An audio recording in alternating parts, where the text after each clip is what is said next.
இந்த உலகத்துல உனக்கு எதுவெல்லாம் பயனளிக்குமோ, மறுமையில எதுவெல்லாம் பயனளிக்குமோ அனைத்துக்கும் ரசூலுல்லாஹ் சொன்னது. உனக்கு எதுவெல்லாம் பயனளிக்குமோ அதை பெறுவதில் நீ ஆசைப்படு.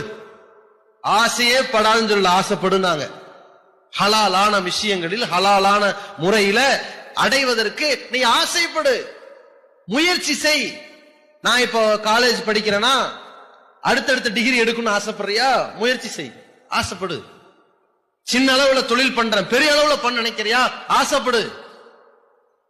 ஒரு வீடு கட்ட போற நினைக்கிறியா? ஆசைப்படு.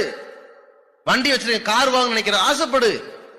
எதுவெல்லாம் உனக்கு பயன் தருமோ அனைத்திற்கும் நீ ஆசைப்படு. ரசூலுல்லாஹ் தடை போடல. அந்த முறை ஹலாலா இருக்கணும், அதான் ஆசைப்படு. வஸ்தஇன் பில்லாஹி, அது உனக்கு கிடைக்கணும்னா நீ அல்லாஹ்ட்ட உதவி தேடு. அந்த இடத்துல பாத்தீங்களா, நீ என்னத்த திறமையை அடமான வச்சாலும் சரி, என்ன ஆற்றலை கொண்டிருந்தாலும் சரி, உன்னால் ஒன்னையுமே அடைய முடியாது. அல்லாஹ் தான் உனக்கு கொடுக்கணும். அதனால நீ அல்லாஹ்ட்ட உதவி தேடு. Download ShareChat.